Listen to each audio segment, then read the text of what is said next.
Само секунда.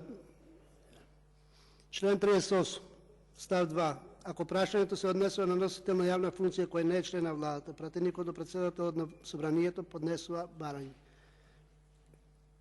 Премиерот може да овласти кој ќе одговара на поставено прашање, иако е назначено до него. Па сега ќе одговори, повели. Благодарам, почитуван председателе.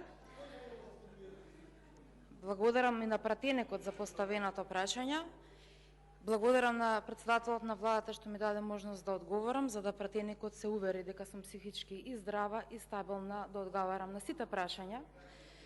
Исто како што сум здрава и стабилна да одговорам на сите лаги кои пратеникот упорно ги изнесува. Тоа што почитавте е извадок, да, точно, од вештачењето и се однесува на моето однесување за вашата лага, бескрупулозна, која изнесовте пред неколку месеци. Причината заради вашиот бес и немог да се справите со тужбата е тоа што всушност ве натера да излезете на оваа говорница и тоа да го читате. За тоа што пишува во тоа вештачење и што го предизвикало таквото моје однесување, се разбира дека ќе се видиме на суд.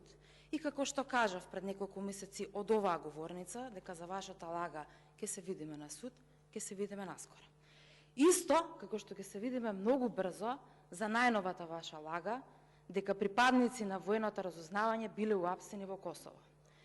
Почитувана јавност, ќе погледнам горе како што овој пратеник милува да гледа, ова е официјален допис од косовските авторитети кои тврдат дека таков настан со македонски припадници на воено разузнавање немало.